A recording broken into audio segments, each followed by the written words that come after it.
gaming bets, online betting for every esports fan. Dota 2 and Hearthstone, CSGO and Overwatch, StarCraft 2, the choice is yours. Express bets for multiple matches or live bets on the game you are watching right now. Know your way around Dota 2? Make a prediction for picks and bans. Playing CSGO? Guess the number of rounds in a certain match. Daily quest for all participants and all the best choice of payment systems. More than 600,000 users have already made their bets on the spectacular matches since 2011. EGB.com. You know for sure who's gonna win.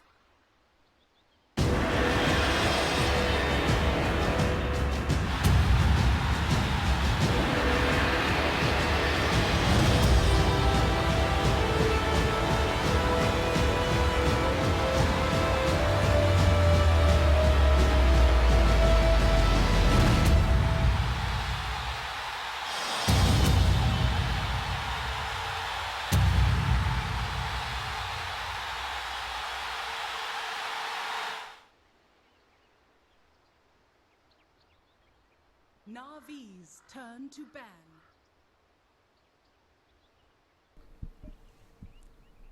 I got perfect timing, guys. Actually, perfect timing. What's up? Welcome back to DotaPit Season 5. We're in the CIS qualifiers. We've got Navi going up against Virtus Pro Game 2, and no one's making any bans. Please don't disconnect. Hopefully everything is going to be okay. I'm Mike Loris, going to be joined by Dragon Drop for this second game, and dude, first game was pretty chaotic, pretty much exactly what I would expect. Is there anything that, like, do you think Navi did wrong that cost them a game, or was it just Virtus Pro playing too well? Kind of mix of both. Navi, I feel like they were a little bit too slow on executing their timing, right? You have a Chen, but you don't really get all the tier 1 towers down in the first 10 minutes or so, or 10-15 minutes. And after that, it just gets harder and harder with the kind of lineup that Virtus Pro had, with this kind of 5-man death ball that evolved into, with like the DK in the front, tank and everything, some healers in the back, then PA just jumping and somebody bursting them down. It was just a really good timing winner that Virtus Pro hit with the items here, despite all this chaos. RV haven't been able to execute their strat, they haven't been able to slow Virtus Pro down enough. So, I don't know, it kind of goes back a little bit to the draft and the execution.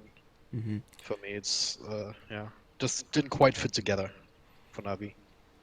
And that's always rough when you have a draft that kind of plays itself in the early game. Like, your goals are very clear, and you're still not able to play proactive enough. Like, it's not too uncommon where we have, like, a more late-gamey type draft, and then they have, like, a Nyx Assassin, and that's, like, your one guy, your one go-to in order to slow down the opponents, and you just can't enough, and then it just doesn't turn out well.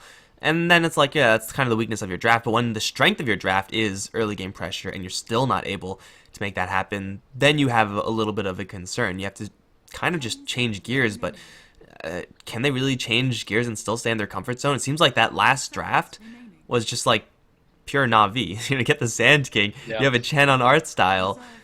You have a Sneko with an Oracle. He played magnificently, but at the end of the day, it's just an Oracle. So I'm not really sure if they can adapt to that type of play style while still being comfortable playing heroes and styles that they would actually want to play. But they're going to start things off with the Sand King, and you know, I think this is a pretty decent way to start, even after the last game where they lost with it.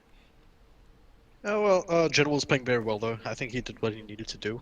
Just other factors at work that's made that not be enough as well, but it's a solid hero once again. I generally disagree with picking him up first, but I guess that's an Navi thing. They're just so confident in General's ability to make it work in any game that I'm not too worried about it. But Virtus Pro, well, they pick two heroes that are very strong. Mirana first, together with the Slaughter. Both of those have stuns that are not targeted, so they can deal with the Sandstorm if you see another early point into that this game. Yeah, actually, this is a very scary opener for VP.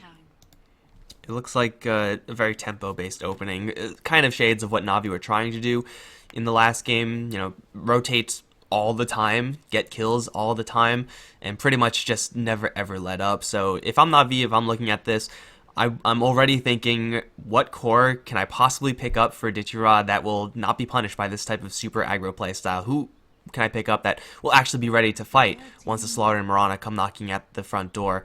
Of course, that's going to be coming up probably 4th or 5th pick, at least.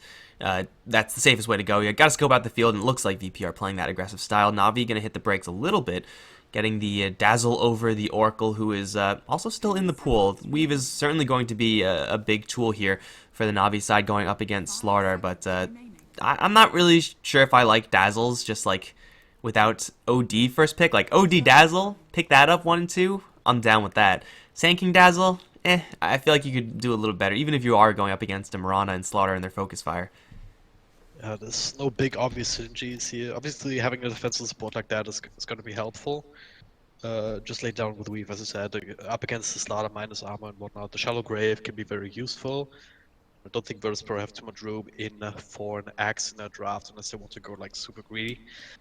But yeah, I don't know if Na'Vi is thinking about some Huskar cheese or something.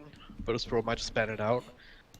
Would still be very scared with the Slaughter here, just amplifying up the physical damage and whatnot.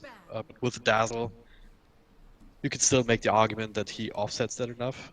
Otherwise, other cores for Na'Vi could be something like a Juggernaut would work out well, I think. Having something super solid that, as I said, does not get punished too hard in lane, that does not get punished in these mid-game team fights that Virtus.pro is presumably looking for here with Moran and the Slaughter already on the field. Yeah. Juggernaut, Slark is another one that we see picked up very frequently in these type of scenarios. All you need is a Shadow Blade, and that's usually not that hard to get, and then with the Shadow Blade and a Sand King on your side, you can catch VP off guard before they catch you off guard. And if that happens, if you're able to take tempo away from the tempo draft, well, you're doing something right, to say the least. This ban is, as you said, pretty much forced. If VP don't ban it out, they have to pick a third, or else they're pretty screwed. Or they're at least in a position where they would, at least be at risk of being cheesed out of the game, and that's never really what you want, especially with stakes this high. So, it's pretty much forced bans there from VP. The Sven one as well, the extra armor, is in a position that could screw over VP pretty hard, especially if VP themselves are looking for something along the lines of a Jug. Yep. Nothing wrong with the bans, absolutely.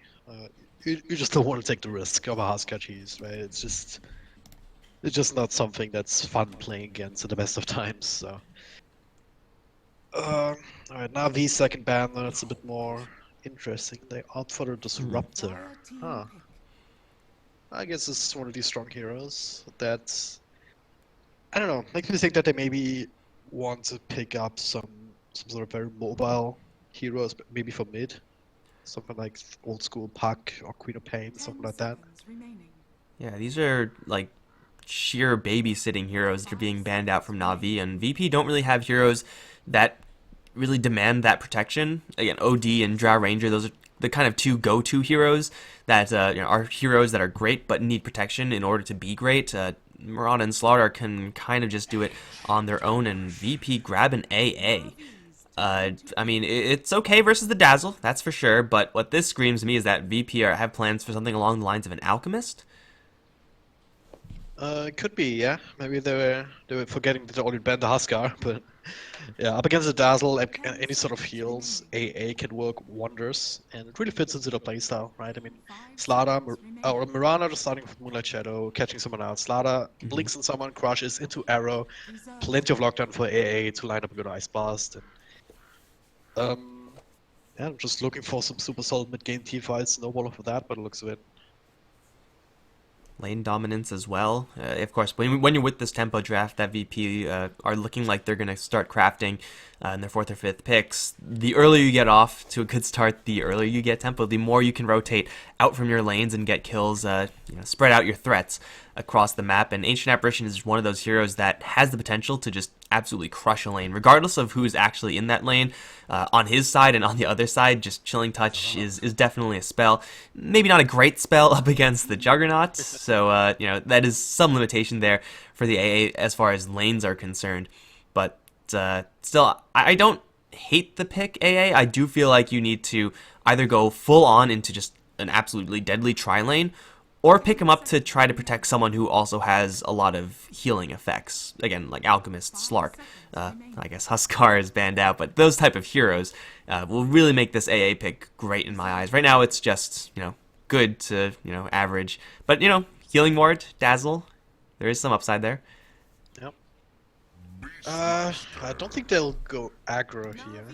Actually, just with the Juggernaut, as I said, it's kind of hard to really convert that into kills, and if you don't get kills in an aggro try, then you're essentially losing it for the most part, because you're generally always going to be behind levels. So just to expect the Ancient Apparition to help out against Sand up top, just zone him out completely, and do some stacks, some pulls, get his levels that way. Maybe even build into the Midas, just go a bit greedy. But this Beastmaster, what do you think about that one? Because it's also a hero that we have not seen in a long, long time. Obviously, you have the raw lockdown up through Magic Immunity, which could be useful against Juggernaut, but I don't know, outside of that, does it really provide enough these days? It is definitely a little bit more of a situational pick. A couple teams still experimenting with it. I think Liquid, maybe not most recently, but kind of recently picking up Beastmaster for Mind Control. But then again, it is Mind Control on Liquid. For VP, they have run support Slardar in the past. That is a thing that they have done. So there is, I guess, definitely a threat for that, and you get the Hawk Vision so that Mirana can look to set up for those solo kills, so that Ancient Apparition can look to set up for those Ice Blasts, the Roar single target with the Mirana and Slaughter being able to dump damage into that target afterwards with the Chilling Touch and Ice Blast and whatnot. There's a lot of upside for this Beastmaster, but again, you're going into a Juggernaut who is typically pretty difficult to deal with. You're going into a Dazzle as well. That's really the big problem here for this Beastmaster, is that your target may just not die, period, and then your ultimate, as far as initiation purposes is concerned, is kind of just down the tubes, worthless. So VP are definitely pulling something a little bit strange out of the books right now. I'm not sure if it's a support Slaughter. It may just be a support Mirana, but I feel like every single time I see a support Slaughter, they get like a faster Blink Dagger than a core Slaughter. I don't know why that is. I don't know, some core Slaughters opt for the Vanguard here and stuff like that in mid, so maybe that's the reason. But yeah, I don't know, it could still be like a mid Mirana, one position Slaughter, offlane Beastmaster, so they could still go back for an aggro try, put the Beastmaster solo safe. I'm not convinced that this would be a good idea, but maybe now seeing the Bounty Hunter, who's probably going to look to put more emphasis on maybe someone else on the map. Maybe they could feel like they could get away with it. I don't know. I'm not feeling it too much, but maybe that last pick from Virtus Pro will tie it all together for me. Well, on the Navi, what was I looking for here? Also looking for mid, but it looks good. Unless I want to run the Jugger there. It seems like VP think that the Juggernaut's going to be handled by Ra, and they're looking for a Dendi hero, which I think is probably correct. Navi picked up the Bounty Hunter in order to kind of play a very similar game style as last game. The Dazzle is kind of looking a little bit awkward here now for Navi, but they are on the kind of, kill heroes, get gold with Bounty Hunter plan. Pretty standard Bounty Hunter draft here, except for the fact that starting these fights may be a little rough. Lifestealer is the last pick for Navi. Usually when you have Bounty Hunter, you want to be able to get in and get out extremely quickly. Lifestealer will kind of struggle at both of those, actually. Doesn't really have a great way to get into the fights, as Sand King Taxi is pretty good, but of course you need the Blink Dagger beforehand, and you need targets beforehand, and the targets from VP are looking like few and far between, especially now with this last pick, Ursa. Got the Bear from Virtus Pro.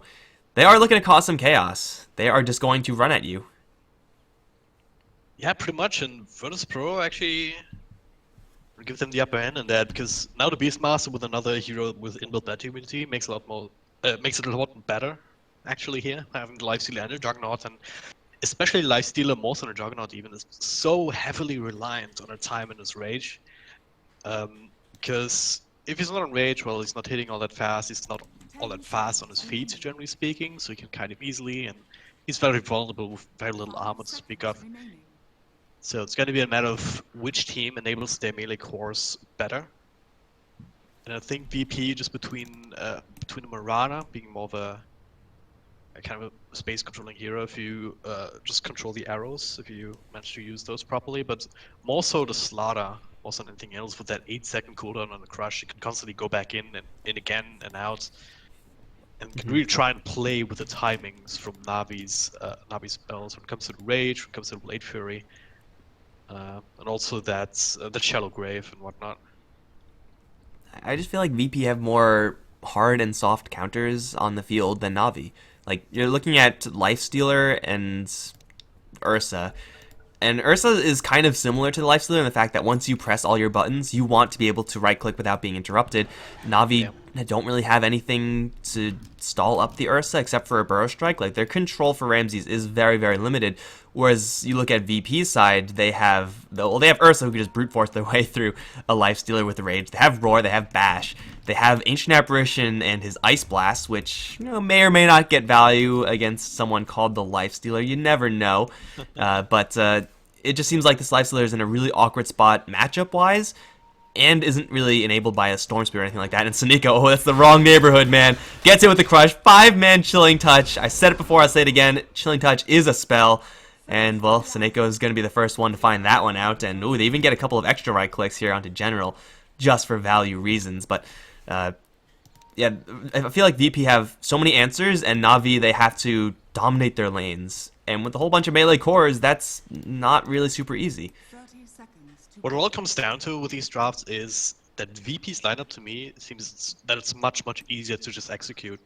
And sure, it can be a pro team, but the easier it is to execute a lineup, the less room, the less errors you're prone to make just in high octane situations. Whereas Na'Vi, as you said, they have to dominate the lanes, they have to get a lot of this bounty hunter, they have to make sure that Juggernaut and Lifesteal at the perfect place Crush. at the time, and they cannot be crushed 3 times on 3 heroes. Not to kill him. Ramses dropping low, he will fall in return.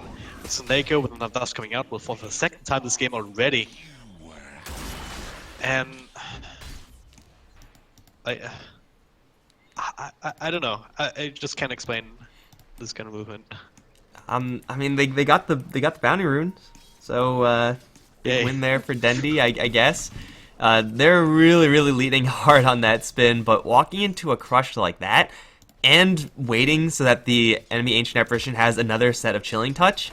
If they went earlier, like just started the fight earlier, they could have gotten around that damage tool entirely, and they would have at least a slightly better shot. Of course, the rune timing would be slightly off, and there's not really much incentive to go earlier, but just by waiting that long, they're kind of setting themselves up for failure, and of course, walking to that crush, they're doing so even more. VP didn't even have the Beastmaster there. Pasha was just chilling on bottom rune, and he was able to snag that one without too much of an issue, so Na'Vi walking headlong into quite a few problems. They're still going to kill off Ramses, but he got 3 assists. He's right back in the lane, and he's going actually going up against a tri-lane, but it's not really a super deadly tri-lane. Like, these heroes can't challenge an Ursa all that well. They can challenge solo. If they find solo, he's in a lot of trouble. But killing off Ursa seems like a pipe dream right now for this top lane. It's a bit awkward, to say the least, if you don't really have a really good stun to lead off. Like, if this is the Wraith King or something like that, who's just standing next to Creep Ape, can just throw the stun onto Ramses and then follow up on. That's a different story, but Lifesteal, well, early on, that slowest piss pool range with the open wounds. They can still get away with it, sort of, for just putting on pressure, just because Ancient Apparition is not actually all that good of a lane support up against the tri-lane. And also running this weird dual off-lane with the Slaughter and the Beastmaster. So I guess it's what Navi's banking on, just win the top lane, make sure to get some momentum, and then start getting the Lifesteal bombs out, because they have pretty good vessels, even before the blink on general. They can just use the Bounty Hunter Invis to try and get it undetected and just pop out and kill them.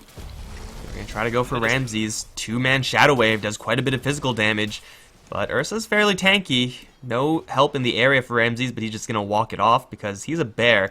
Can't kill bears that easily. VP are going to keep everyone alive up towards top lane. 3 heroes, 4 Na'Vi committed up there, are limiting the CS of the Ursa, and there's something to be said for that, but you mentioned this kind of awkward off lane here. Pasha's had a pretty slow start. Sand King matchup is just generally pretty good up against any given melee hero, and Beastmaster, I would say, is probably one of the heroes closest to an exception, but still not quite an exception. Caustic Finale is definitely something he has to respect, but oh, Courier over in the mid lane. Oh, Lil's chasing it down with Sprint. It delivers the bottle, so at least Endy's able to get that. Is Lil going to die to this shot? Oh, he's going to salve. He's still dead, though. Well, Courier worth? Maybe? Well, if he'd gotten the bottle on the Courier, yeah. But as it stands, Navi able to snag that up for himself before the kill comes out. There's just better heroes to do that with. Lil tried to go for the play. But yeah, this support Slaughter, it's like roaming around trying to make something happen. It's a bit weird. And I think as a result, Navi's actually winning all 3 lanes. Like mid lane's kind of a wash, just because no one can really damage Dandy too much through the Boom and Shield. Bottom lane, you talked about it with the Sand King 1v1 matchup against melee hero. I almost would have liked Lil to just get an Iron Talon in jungle, and you would have probably getting more done at this point. Just by being up here, he is going to enable the Ancient Apparition a little bit more. If you somehow find an angle onto Art Style, then yeah, that guy's going to die really quickly. But this seems like it's pretty much just par for the course support slaughter. We usually don't see this, but oh, Soul's up towards top lane. He's in a lot of trouble. Shadow Wave again, doing double damage. Ramsey is going to try to help out by killing off Dazzle in exchange with the claws. It's not quite enough, although there is a Slardar, so roaming value right there. Dazzle's going to die to something. One more whack, got him. And he does have another crush in just 1 second. Ditchy Ra is going to get hit with that. He has no mana to rage out. Claws once again are out, and they need one more shot. Got him again. General's going to come in, though. Burst Strike is going to catch the Ursa. With Seneko here as well, Ramses is in quite a bit of trouble. He's going to try to juke into the trees. Cosmic Finale is going to do quite a bit of damage. Okay, it actually just straight up kills him. So there's that. Sand King is a balanced hero. But it is ultimately a whole bunch of kills being traded. Actually, Mirana died. Okay. There was a lot more kills than I thought, apparently. I was mesmerized by the exchange up top, so I did not see how that happens. Especially with that little 6 yet on Dandy. Shouldn't really happen. Maybe it was Bounty Hunter or someone else helping out. Did General go like all the way from bottom through mid to top or something? But he's gonna get hit with the cold feet. Crushed as well, chain stunned forever. One more clap. There it is. No Sandstorm shenanigans this game. VP are gonna claim a slight kill lead, but ultimately the kills are just, more or less evenly traded. Yeah. This game just starts exactly like the first one. Just both teams just trading back and forth. This time around though, Navi with the battle lanes. But with all this trading back and forth, it's kind of being mitigated a decent amount. But they still have a middle laner that can, or both teams really have middle laners that can at some point start trying to have an impact. Both of them can be huge playmakers. Danny now with the Omnislash, not enough mana, so he can't actually threaten no one too much. Going for a spin like that. That rotation from the Sand King was definitely great for him. Oh, Lil is actually going to get jumped on top. He's a fish though, so he's just fine because he's in water. But Pasha in the meantime, bottom lane, reaped the benefits of having that Sand King rotate out. Skyrocketed himself for at least a little bit to the top of the last hit chart, and more crucially has picked up level 6. So he is ready to teleport in and help should a fight go down, and most likely that's going to be going to go down up towards the top lane. So Beastmaster is now activated, very much so like the Sand King. So VP are, they have all their heroes coming up online level-wise. Farm-wise, maybe slightly less than the Na'Vi side, but it's not really something that they can't overcome. So I still think it's pretty much an entirely even game, and at that point we have to look towards Seneko especially. Level 3 pushing level 4 Bounty Hunter is actually a reasonable amount of experience for a Bounty Hunter 7 minutes in. Yep. The thing about VP is, as long as they all get the level 6s, and as long as they keep up in that regard, they should always be able to give Na'Vi a decent fight here, especially the level 6 on the AA, as well as on the Slardar. These two supports are going to be huge benchmarks with that arrow. Almost sits on Seneko as top lane. Lifestealer just gets mauled on.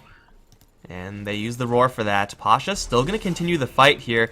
Has full vision of absolutely everyone until the Hawk dies. Now they only have a little bit of vision, but they're clumping up. And Lil's going to land. Oh, crush only onto one hero. Dendy does spin it off, and he's going to go straight to solo with it. Arrow's going to come in from the side. Dazzle still locked down and should be dying shortly. Oh, the Omnislash going to save him. As Artstyle's still staying alive, Seneco's going to stick up. No one falls short in the damage department, and now he's on the run. Has level 2 leap, so I don't think they could actually kill him off here, but those were two heroes that should have been kills for the VP side. Instead, they just lose their two supporters.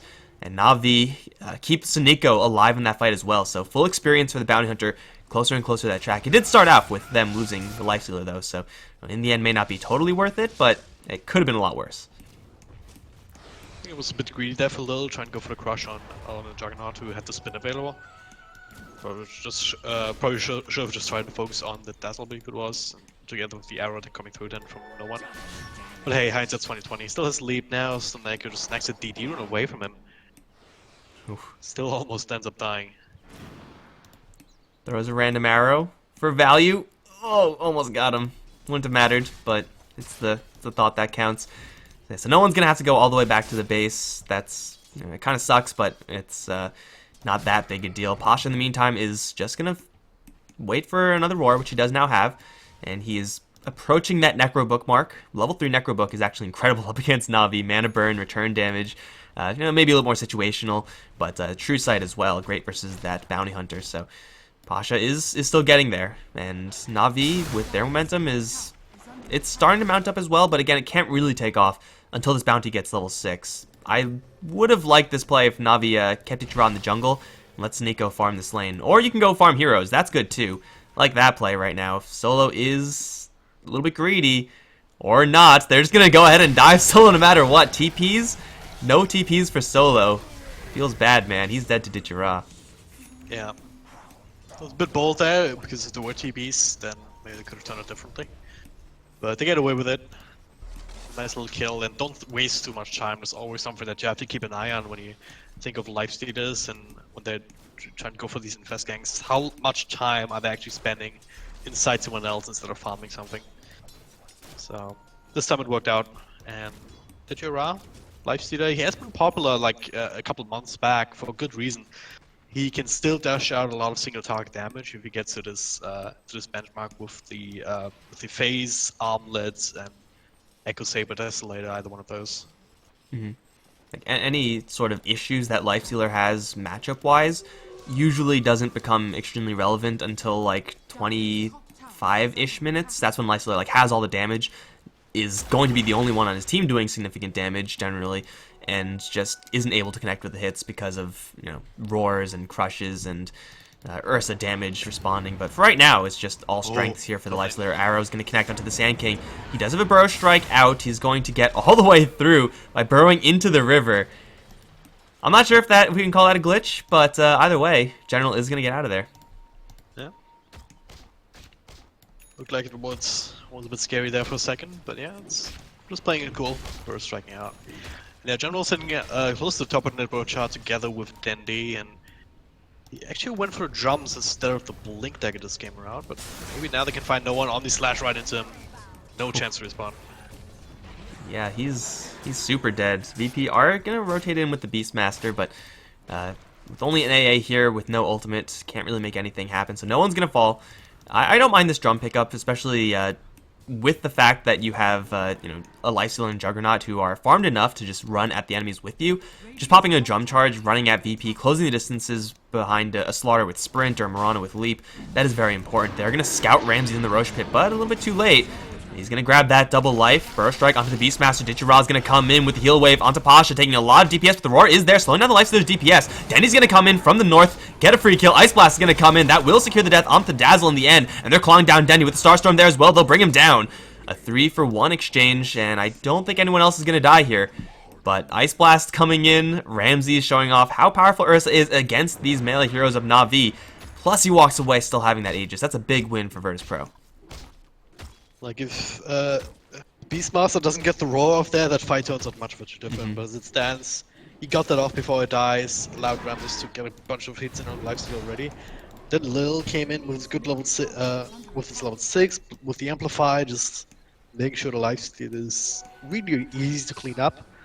Then also Ancient Apparition here, Solo also just shortly got his level 6, shortly before that I believe, and hits a good Ice Blast. And these now you realize, alright, VP is online, right? They can take these kind of fights. They're really gonna be really happy about it, especially in the next 5 minutes with that Aegis. Dendi, maybe if he had an Omni Slash there, could have looked a little bit different, but he used that to kill off no one who was in that fight anyway. So just timing-wise, working out pretty well for VP. They still need to get this farm, right? Like, Lifestealer still needs that armlet. Dendi doesn't have his Yasha completed just yet, and since you have gone for the drums on the Sand King, starting the fights on Navi's own terms will be pretty situational and honestly a little bit difficult. So the Sand King still needs a little bit of time. Everyone really on the Na'Vi side needs a little bit more time, whereas for VP, they really don't. Again, looking at the Slaughter, it's 13 minutes in. He has 1,700 gold towards his Blink Dagger. I feel like this is like standard Lil Slaughter. I don't know how he does it, but he's always extremely loaded at this stage of the game. He's not even sacrificing early game items to do it. Like, he has the Tranquils. Arrow's gonna fly onto Ra, will connect, but he absorbs it with the Rage. And that should get him out of here. Mud was pumping there for a second, to be honest, but yeah, and just rage it off. That's kind of one of the advantages that you have, having these kind of inbuilt match communities. But yeah, as I said, once he gets Blink Dagger, VP is gonna really start rolling. Bit unfortunate timing-wise here, because I think by the time he gets it, that Aegis will be done. So maybe a bit of a bummer there for VP, but still, as I said, they're getting there, right? Mirana halfway to Axe. Ursa's doing well. Ancient Apparition has what he needs with that Ice Blast. Now, if he wants to go greedy, speaking of Ice Blast, that is, find Ditchara, Ramses Billings in. This is a dead lifestealer with just 1 or 2 more swipes. Phase, Mask of Madness. Oh, he jumps into a creep! And he's still dead. Okay, well. Nice attempt. Yeah, it was close, I guess. Points for trying. So, Lifestealer down, and, well, turns out Ursa's pretty good matchup for the Lifestealer, and, well, you do something very similar to the vast majority of Navi's heroes as well. Bought a little bit of space for the Slaughter to come and get his Blink Dagger. Level 2 Necrobook now on the Beastmaster on top of that. Both teams are doing decently as far as getting kills and buying space for the cores that actually need it.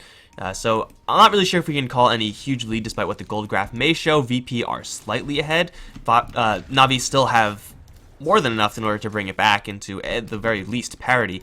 But I think with this Aegis, like the next couple of minutes, this next fight may determine the entire rest of the game, because Ramses is prepped to go in. Roar's going to land onto the Juggernaut bailout. Not going to happen in time. Ice Blast's going to come in. He doesn't even have enough mana to Omni Slash right now, so he is just going to die. Speaking of dying, the Dazzle's going to go down as well. That's 2 for VP, and they're pushing forward, looking for a third. Amplify damage, not quite going to connect onto the bounty, so they will go for the General instead. He is going to hit with the Crush.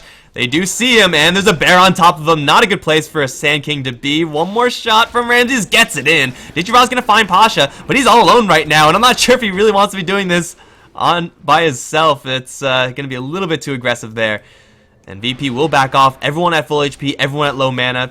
Pretty much the ideal fight there for VP, and that's how you turn kind of a small advantage to a big advantage. Leverage your items.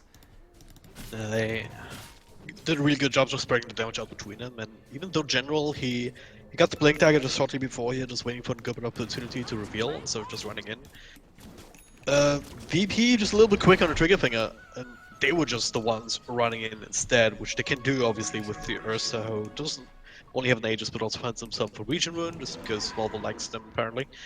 But yeah, just cleanly executed, just go for one after the other, take out some of the biggest damage deals on the back of the spells immediately here, because then he couldn't get an Omni Slash off, and the Blade Fury also didn't end up doing too much, as he was the one initiated on.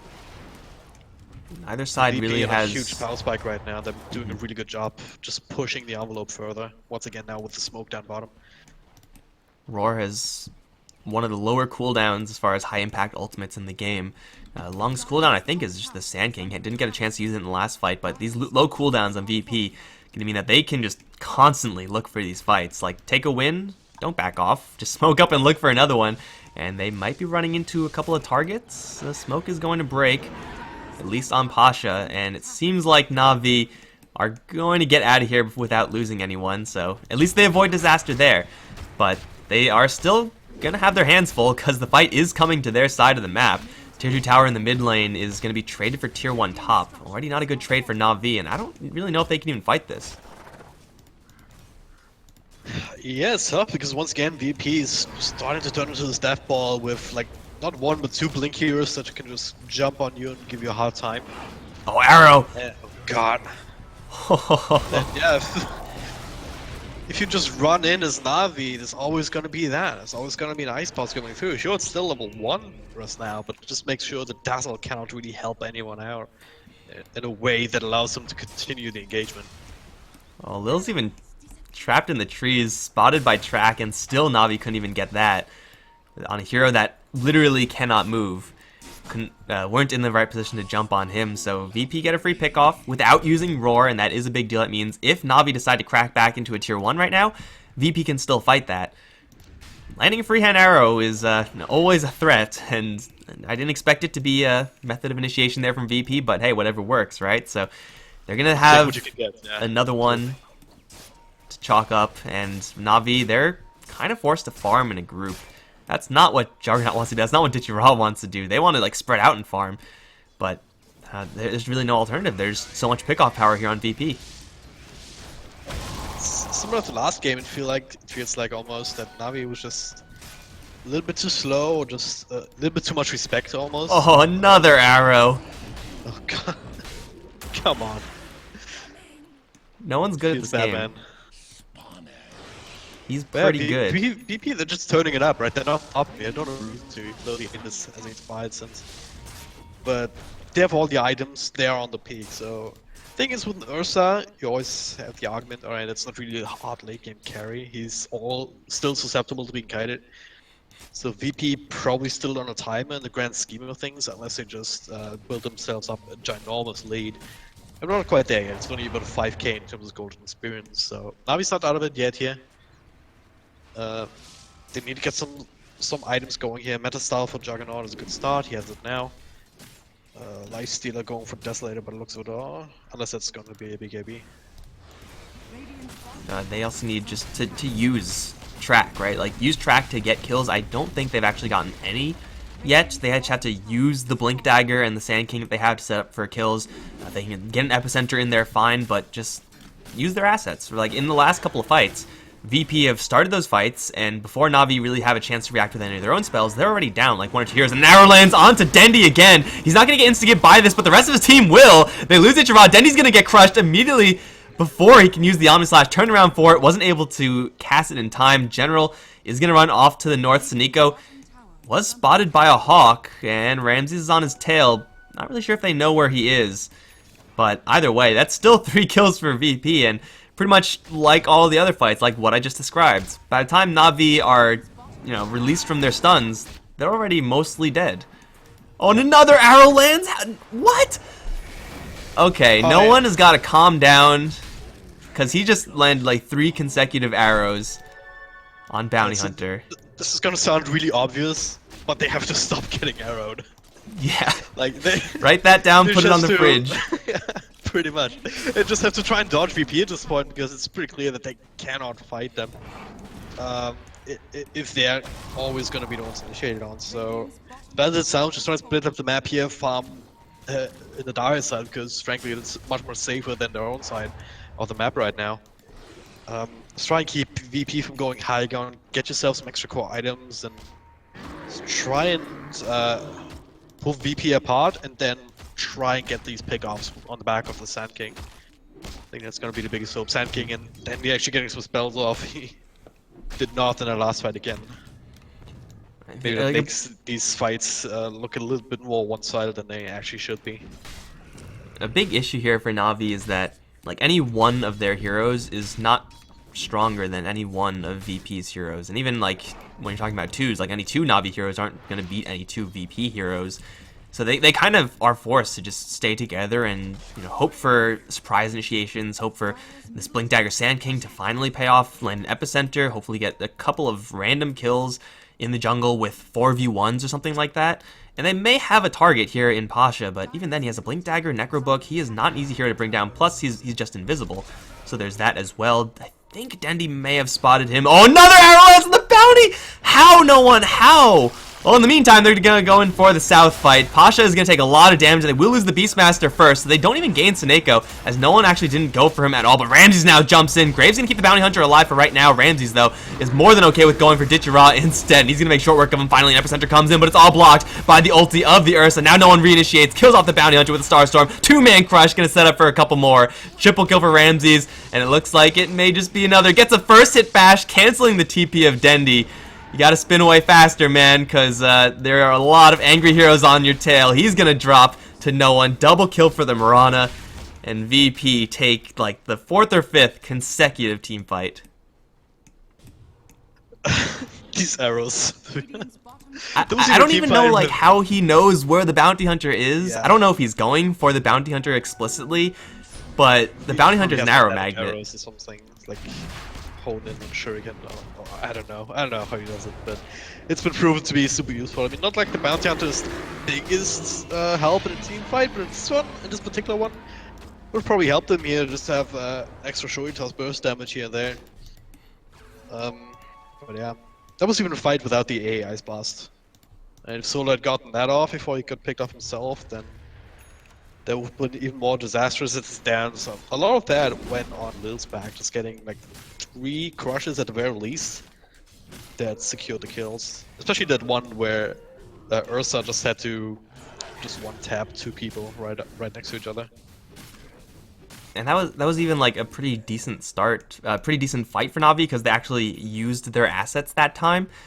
They had Pasha that kind of voluntarily separated himself from the rest of VP, so they had a free Beastmaster pick to start things off. But I mean, all of those ways of Na'Vi getting back in, they hinge upon getting a lot of track kills at this point.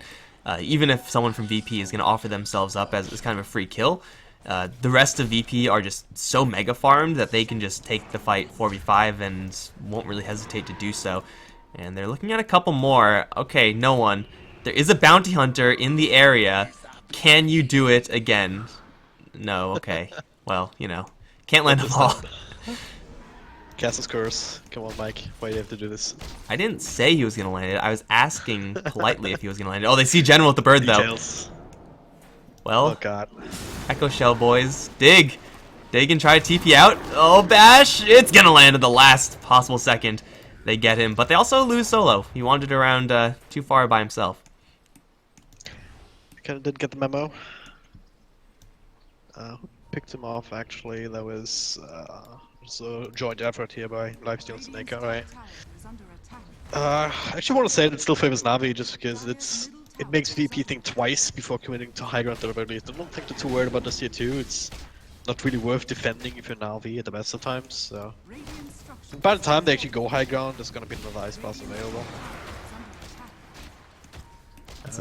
From the It's gonna base get worse and also. worse, right? Yeah, because if we look at Ramdas, he just finished up the Aghanim Scepter, which means the one big form of crowd control and initiation Na'Vi have, which is namely the Sand that could maybe net them a kill on him, is ineffective, right? Even if he jumps in with Epicenter, stuns them up, Ramdas is still gonna be able to press R and not take any damage, essentially. And then what do you do up against the Angry Bear just sitting in your face? VP have 4 Blink Daggers to Navi's 1, and they're using them more often, getting more out of it. They're gonna finally find an opportunity here for a couple kills. First Ramses claws the Bounty Hunter, because that seems fair. They will drop the Beastmaster and even trade, but the Slaughter comes in with the crush onto absolute everyone. No one as well with the stars. Dendi dropped down very low immediately. They'll lose the Sand King as Lil's gonna chase after the Juggernaut. Ditchra trying to fight up against Ramses, not gonna happen. The Ursa even has an Aegis just in case. Crush onto the Juggernaut will be a 4-for-1 exchange. Again, that was Navi's best chance. They got a free like a Beastmaster 5. pick off, but it's just not enough. That was like a 5v2 for a solid 5 to 10 seconds. And they only managed to kill the Beastmaster. They immediately lost the bounty hunter there as well. But yeah, Virtus Pro on fire today, 2 quick wins. A little bit of back and forth here at the beginning of game 1. They were able to turn us around there, and this game just didn't even break a sweat, it feels like. VP have been on an absolute tear. I mean, first game we had mega farm from the Bounty Hunter of Pasha. This time it was pretty much everyone else stepping up, and I mean, 6, 3, and 20 Slardar, a support Slaughter. Like, are you kidding me? that just shouldn't be happening, right? Like, I don't know how Lil does it on all these heroes, but he always finds farm, and on a Slaughter no less. Like, you need that Blink Dagger if you're going to be effective, and it came out at like 14 minutes. There are core Slaughters that can't do that. Yeah. By the way, check out Pasha's building damage. Pasha's... Yeah, it's like on the right hand side of the scoreboard. Oh. Where's the scoreboard? Okay, here we go. Check out his what now? Just one of these games. His building damage, BLD, like the very right column. 3,222. Conspiracy. Pretty much. We found it out. I mean, there's Pasha setting up for all the kills with the Roar. No one somehow landing like every arrow on everyone he ever shoots at ever. 4 Blink Daggers to 1. I mean, that really just says it all, right? Like, Na'Vi just couldn't start any fights. Every single fight was Na'Vi fighting 3v5 because they would lose a couple heroes straight from the get-go. Never good times. Everything fell into place for VP. Na'Vi, it was just, once again, not quite ready to respond to this at all, right? They tried to go for these lifesteal bombs, worked once or twice, but after that it wasn't enough to get them to a point where lifesteal is so far ahead that it would be scary for VP to try and fight up against them. And instead it was the Ursa, which both of those are very similar heroes in that regards, right? If they're ahead, they're super scary, and if they're not, then you can probably have tools to kite him or just fight him. But yeah. Alright, guys. It's like Virtus Pro didn't make any mistakes. Navi, just a little bit, once again, just a little bit too slow, a little bit too much respect perhaps for VP. Just unable to really put the pedal to the metal there as early as they needed to. VP are going to move on. Nice comfy seat in the grand finals of the CIS qualifiers. Loser Navi is going to be facing up against Empire, which I think is going to be played. I'm not getting any real concrete confirmation at that. I don't even know when it should be played anyway. It was on the wait screen. When is it? 21 CEST. That's in an hour. And it seems like they are still going to try to play it. I'm not sure. I'll keep you guys updated. But for right now, guys, if you enjoyed the casting, we'll be sure to maybe stick around. We'll see what we can get together for the Empire Navi game. Follow us on Twitter at Mike Loris for myself, at DragonDropDota for my co-caster, and we'll see you guys next time.